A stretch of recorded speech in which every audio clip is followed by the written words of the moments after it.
Good afternoon, good morning, good evening, good morning, good afternoon, and good evening. Like, what the hell else can you say beyond that? Good midnight? No, I'm trying to think. Anyway, what's up? Welcome to another show. Today we're going massively down the rabbit hole of physical collectibles because since I've started looking way more into that, my timeline has shifted to just feeding me some crazy things that I didn't even know were out there, and gives you sort of a different meaning to what the flex that we see sometimes within the crypto space. Now, speaking of the crypto space, we are going to talk a little bit about artificial intelligence. We're going to talk a little bit about privacy on that front, and we are also uploading more shorts. So if you happen to be on YouTube, feel free to always scroll over to that shorts tab. Go for a second. Uploaded a couple this morning talking about the Bored Ape Yacht Club Mint. Traditionally, all those shorts are clipped from the stream, but here and there you might see one that we just do straight up from not the stream and just actually writing it out, scripting it, whatever else. Okay, let's jump into things. Do you know Disney?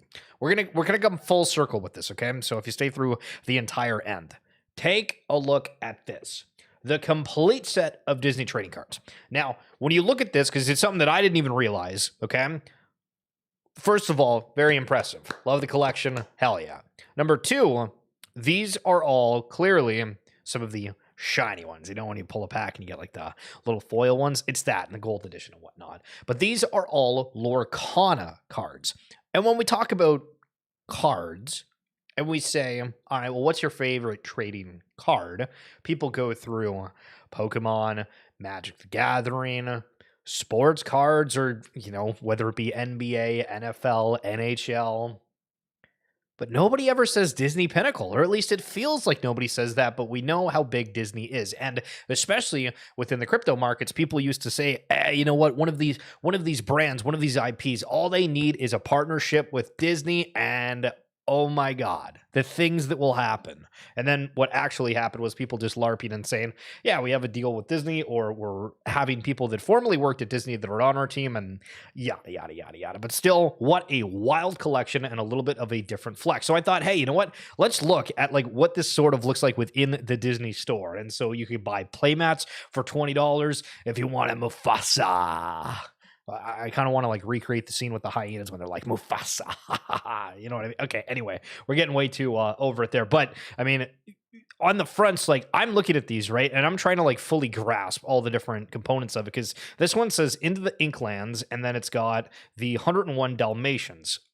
I want to say that this is Peter Pan, but like a newer variant of it. And then this is the Daffy Duck character, Donald Duck, Daffy Duck, like a little bit of an older one, and then kind of a variant on Pocahontas. Those packs are $6-7 a pop. Then you have Lilo and Stitch, and then you have these massive boxes, and then you have binders, then you have other playmats if you want Tigger. And it's like, wow, there's so many different things out there. How are you going to be able to learn about all of this? And then it makes me think, right? Because when we have these digital collectibles and trying to understand an IP that's out there or a brand, think of how arguably sort of easy it is when you go to Disney, because it's well recognized. You have, you know, the multi-year impact that exists from them using, you know, Cinderella when the movie came out forever ago. But for these crypto birthed brands, they still like don't have anything for the most part, right? Like, what can you go to reference and say, yes, that was a great experience? Yes, I paid thousands of dollars for something, and yeah, that was absolutely worth it. It feels like just that conversation doesn't end up happening. And then so I went over to Topps because I'm like, okay, we got to do a little bit of research, come up with this whole Disney idea, right? And then it feels like we have a whole nother world that aren't even Lorcana cards. The 2025 Disney Wonder Hobby Box. That's not Lorcana, unless that's just the brand set that it's for. We have Toy Story ones. We have the new Thunderbolts. I was trying to think of what the name was, because it's like Infinity Heroes. No, that's not right. I'm totally absolutely blanking right now. But Captain America, Snow White, Topps Chrome. We're back to the Wonder thing. I mean, think of how hard it is to learn all of these different sets, right? Because I'm trying to change my perspective out here as we continue on here. And this is another one. When we're talking about the flexing, going over to the sports card aspect, we had Derek Snook on the other day. Guy was just absolutely obsessed with Shohei Ohtani, going out and buying Shohei Ohtani digital collectibles for thousands upon thousands of dollars because they're verifiable, they're scarce. Now, does that have any sort of an impact when we look at the physicals, right? These are the conversations we have almost every single day, talk with people in the industry, try to see what it looks like, because you have these physicals, you can show them off, they're cool. It's great. Now, do people take like screenshots of their digital assets and show them? Kind of. But it feels sort of different when you see them in such a manner. But still, what an absolute crazy collection of sports cards. And all of those ones on the walls were graded, unlike the Disney Lorcana ones that we showed initially. So take a look at this. So this is from November 21st. PSA had 92,000 cards graded. 92,000 cards in a singular day. CGC, 21,000. Beckett, 4,000. SGC, 2,000. Tag, 400. Add it all up, we're talking, 120, 130,000 cards that are graded every single day. So for argument's sake, do we have it where maybe some of these grading companies or card producers maybe decide, you know what, I don't really know if we want to go down like the blockchain specific route of having it ingrained in everything. But what I think is going to have a little bit of a pushback is people wanting transparency of knowing what the numbers actually look like. And then it's up to the collectors to decide, okay, are we going to just accept numbers that they put out there at face value, or we need it on a blockchain to verify? Because I would make the argument that I think that's going to be one of the next steps here, because when you read that there's that many cards getting graded a day, that's absolutely bonkers. And this second clip here, it's kind of, it's not the right screen. Maybe if I back it up a little bit. There we go. So, I guess they just put TCG as like an entire cluster of anybody that has a trading card game. And then there's baseball, which when you get into the sport category, it's like, all right, so you have the ones that are like with the Players Association where there's no team logos, and then just like your traditional ones that have everything associated with it. But baseball, basketball, football, non-sports, soccer, hockey, boxing, miscellaneous, multi-sport, tickets, and then packs. So packs are at the bottom here. So in the last 30 days, it was only 3,000 packs. But for trading card games, in the last 30 days, there is 1.2 million, essentially. Wow. Things you didn't realize. Holy smokes. Looking at highlighting the fact that Pudgy Penguins and Bearbrick are partnering together. Hands up if you have no idea what Bearbrick are, but are about to do research, because we're going to look it up together. Phenomenal. We are excited to be partnering with the globally renowned collectible toy Bearbrick to release a limited edition Pengu collectible. This drop goes live tomorrow, November 23rd, which is a few days ago, at 10 a.m. More information below. Now, that's obviously a huge thing on me of like, I'm just not familiar with what Bearbrick is. I remember when Izuki made a partnership announcement, and it was with, I want to call it like Line Friends, and it was a rabbit and a bear that were like these little animated things, and they were very popular on Giphy. And I was like, I remember that, but I didn't know that was the name. So what the hell is Bearbrick? I went to the website, and this is what popped out. And it made me switch. Okay, what language do you want to use? So I'm like, okay. This is high tech. This is cool. Celebrating 50th, the Glorious Series lineup. And then they have new arrivals, product list, site map. I'm just going to try to go through and see. But almost to an extent, it feels like within the NFT space, and you're like, what is this collection all about? But it seems like it's more just like a toy figurine of sorts. What do you get? I mean, it kind of makes me think of like the Mighty Beans characters, but these are done like as Lego. See the Mickey Mouse, Spider-Man variant, like Lucky Maneki type of deal. This is, they call it the Wicket costume. I forget what the little animal characters are in Star Wars. I almost said Wobbuffets for a second, but that's a Pokemon, so that's clearly that's clearly not correct. We have Batman and some other ones. But again, this is something that I'm just like not super familiar with, but if it's as big as they say, this is on Ichiba, Yahoo, Zuzu Town, and Moat Tokyo. So Bearbrick. Hell yeah. Now, this was floating around from Michael Saylor over in the Bitcoin stratosphere back on December 18th of 2013.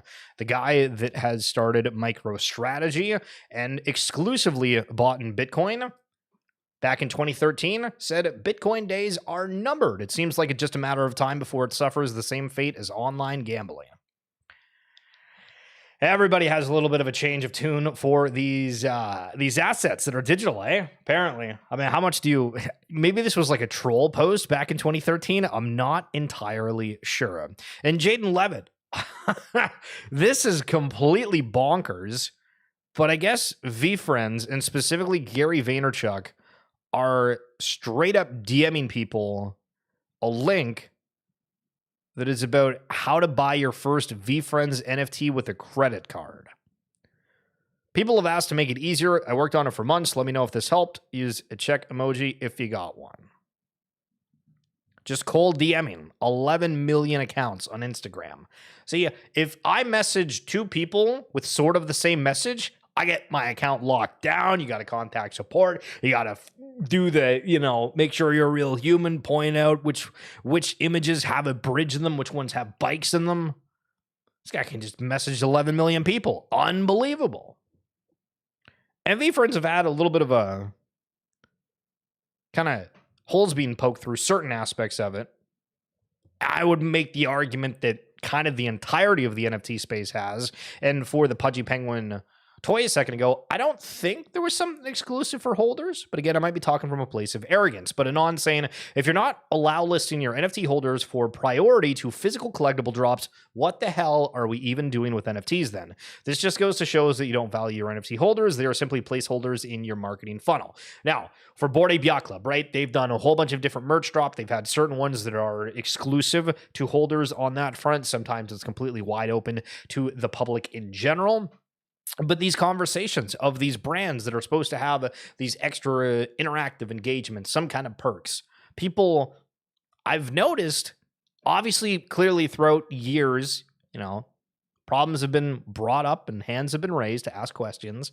But it feels over the past couple of weeks that has started to pick up its pace. And people are like, huh.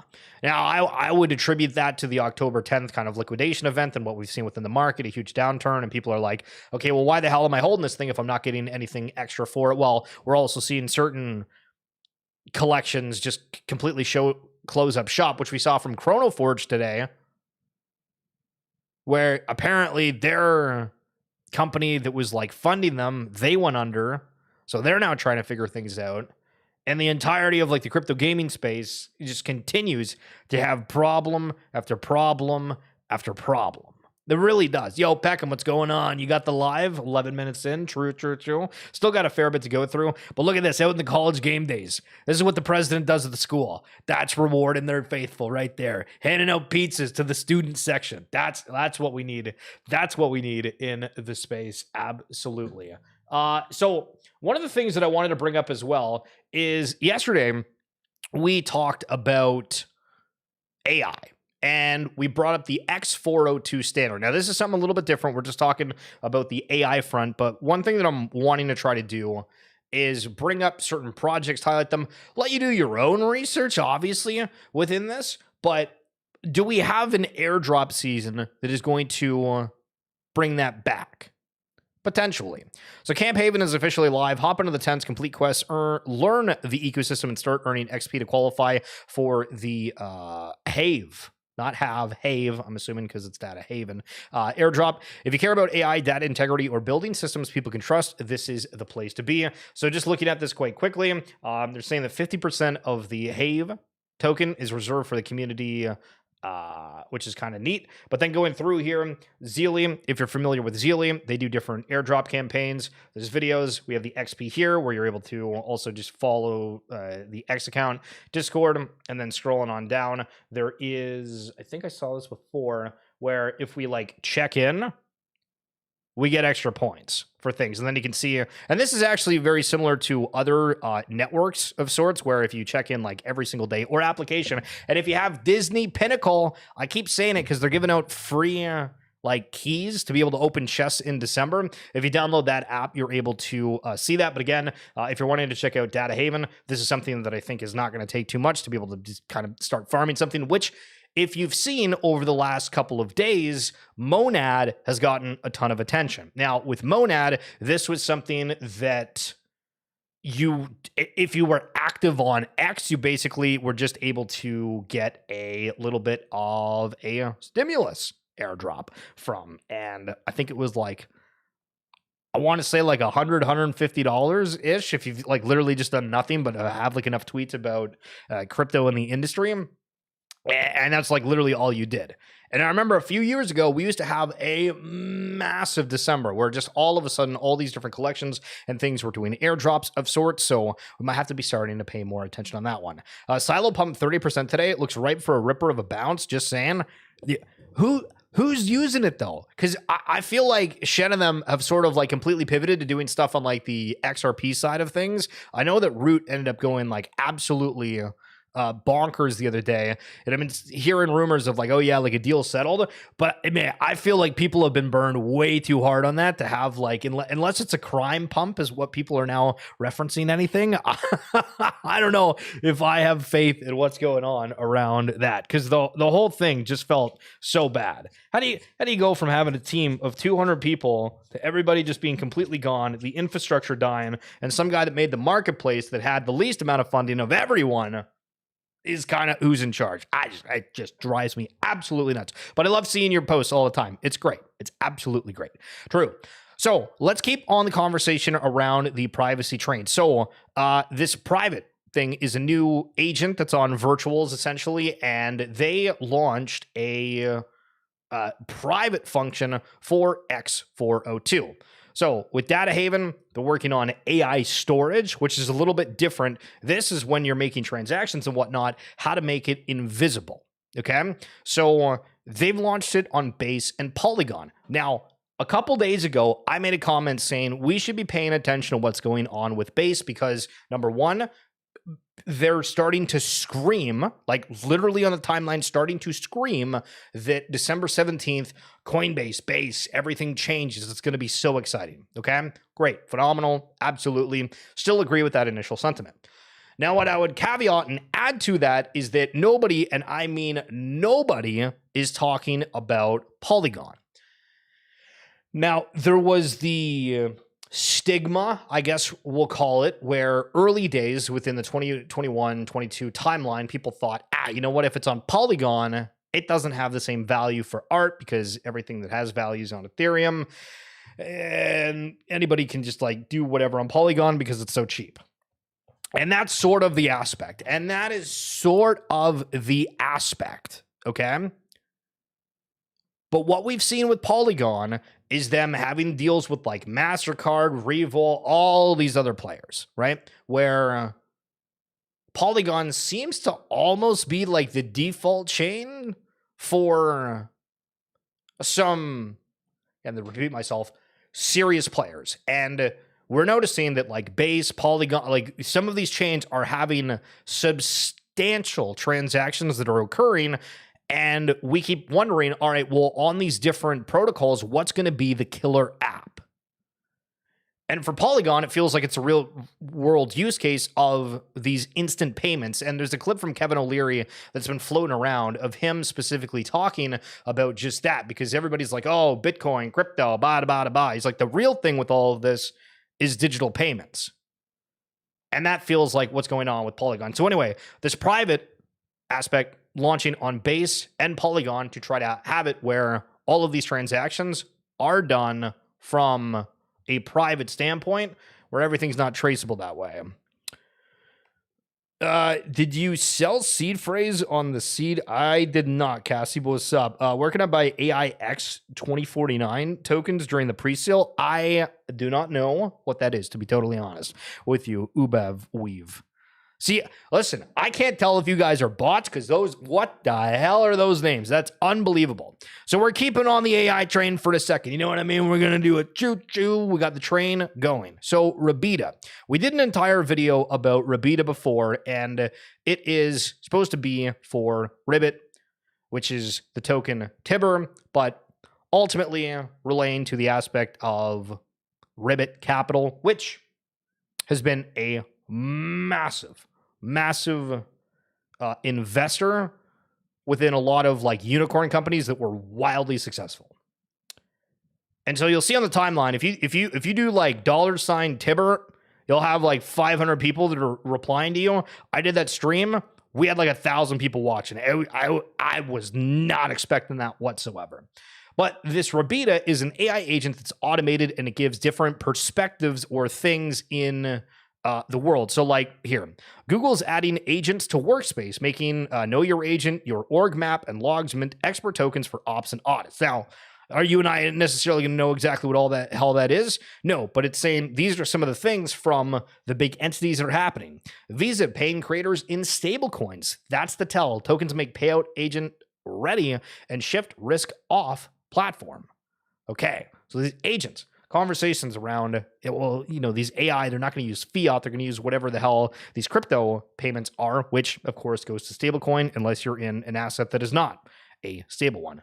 Shopify, which Spotify announced earlier today that they're raising prices in like 2026, but Shopify, the store to allow people to sell commerce goods and everything else, turning stores into agent-ready logs where checkout, chat, and ops feed one stream, and every run mints expert tokens, KYA map apps, roles, and keys to actions. So Loops makes commerce a VTS, not SaaS, and trust compounds the token sharpen the flow. Again, I'm just reading this verbatim. I understand that I'm not like totally in the know of all these things with Cloudflare, zero trust, bad. But this is something that, is it going through the internet? Is there a human that's feeding it this information?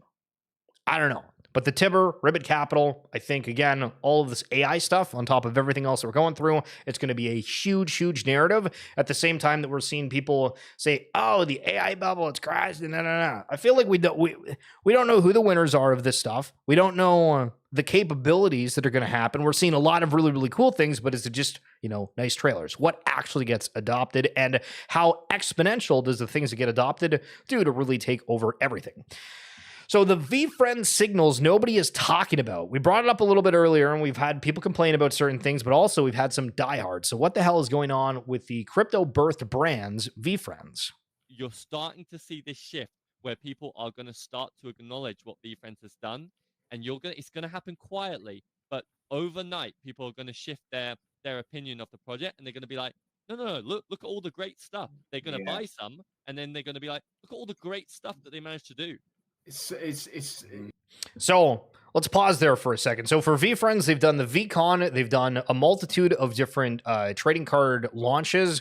They've done merchandise, obviously. They've tried to build out a lot of the individual brands for the digital collectibles. So as an example, they have like a character called like Patient Panda, where the idea is around being patient, right, and learning, and it's like supposed to be like an educational thing. And then they have this thing called Hangout Hawk, which obviously the Patient Panda one, I didn't really talk about any utility, but the Hangout Hawk is you get like 30 minutes on a call with some other Hangout Hawk holders to talk with Gary Vee, which clearly that's like rather expensive to have one-on-one time with them, but collectively as a group, you can have like that mind share. There's a gift goat, which if you buy that collection, every single year they do 1, 2, I think multiple drops for gift goat holders. I don't know if that's still continuing, because I know for the whole Series 1 VeeFriends collection, the original concept of like the utility was 3 years access to the VCon conferences. So I need to learn up a little bit about that, but I do agree to a point that VeeFriends has done a lot, and people are going to credit things where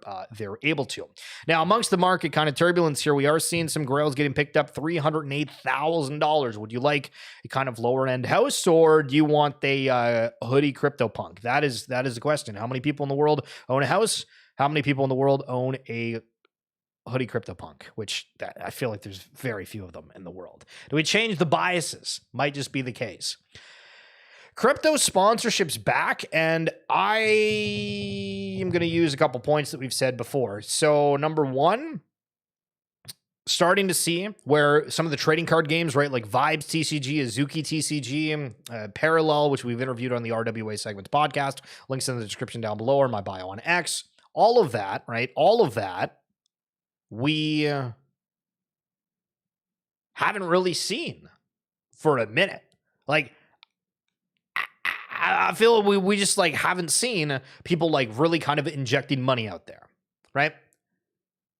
And so if that's kind of happening at the same time that we're making the notion of, well, there's these chain wars, people are wanting adoption, we're going to have, you know, this north of 100 trillion wealth transfer to younger people that all they want to do is stuff online. And if this entire industry gets adopted, well, the people that are going to pay for that extra attention are the ones connected to the crypto space in one way or another.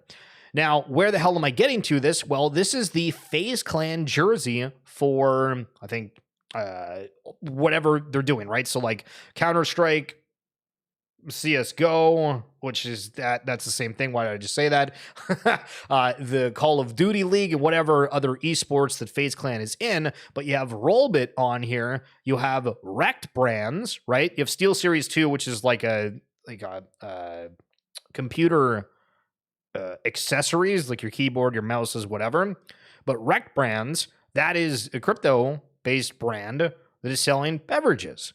And then on the other sleeve here, you can't see it, kind of funny placement, but that's anime.com from Azuki and the anime chain, which they've been saying we're going to be doing free anime for people, right? So think of how many crypto-based sponsors are on the FaZe Clan jersey right now. And what do these cost, right? How expensive is it to get a sponsor on a FaZe jersey? And what other kind of advertisements we're going to see from some of the other players within the industry. So final thing on the AI note. This has been surfacing where Olaf from Frozen is coming to certain Disney parks in Hong Kong. Now we make the notion that robots are terrifying, and you've seen iRobot. Right? Seen the movie with Will Smith? Like, wow, that's futuristic. But what if you just change what the robot is to a brand, an IP, a character that people like? And suddenly it goes from that's terrifying to, oh, you know what? That's kind of cute. I'd love to have that around. Gives me a little bit of dopamine hit or some kind of like a feel-good vibe.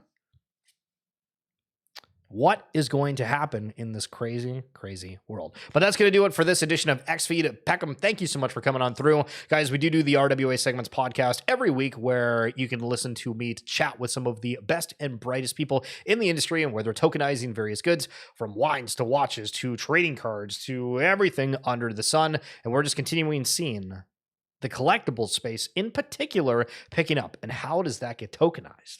Do we see that? Or is it just going to stay in the physical world? Thank you so much for tuning in. We'll be back tomorrow as per usual. And Peckham, thank you for coming through as well. Base.